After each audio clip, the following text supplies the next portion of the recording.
Jesus is die grootste en sterkste uit die Kleuterkerk Doenboekereeks. Hallo maats, ons so bly dat jy vandag weer saam met ons kan kuier en ook 'n ligdraer wil wees. Ons het baie goeie nuus om met jou te deel. Was jy al ooit bang? Die wonderlike nuus is dat wanneer jy bang raak, jy kan net bid en vra dat Jesus by jou sal wees. Wanneer jy glo Jesus is by jou en in jou, hoef jy nie meer bang te wees nie. Slegte dinge kan nog altyd in jou lewe gebeur, maar jy kan weet, jy is nie alleen nie. Jesus het beloof om vir ons te sorg. Ons verstaan nie altyd hoe die Here dit gaan doen nie, maar ons kan weet, wanneer die Here iets beloof, sal hy dit laat gebeur. Jesus is altyd by jou, en hy is die heel grootste en die heel sterkste in die hele wêreld. Wat sê die Bybel?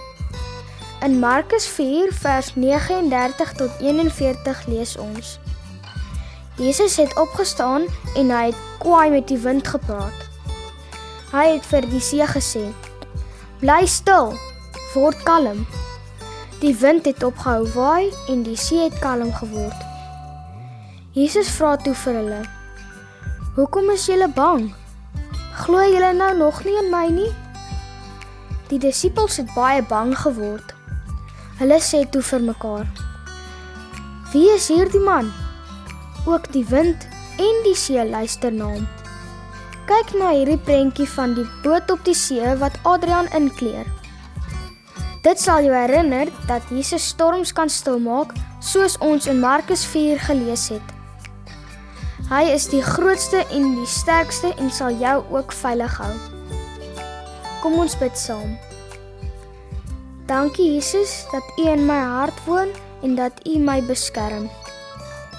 Gee asseblief vir ons die kos wat ons elke dag nodig het. En vergewe ons alles wat ons verkeerd gedoen het.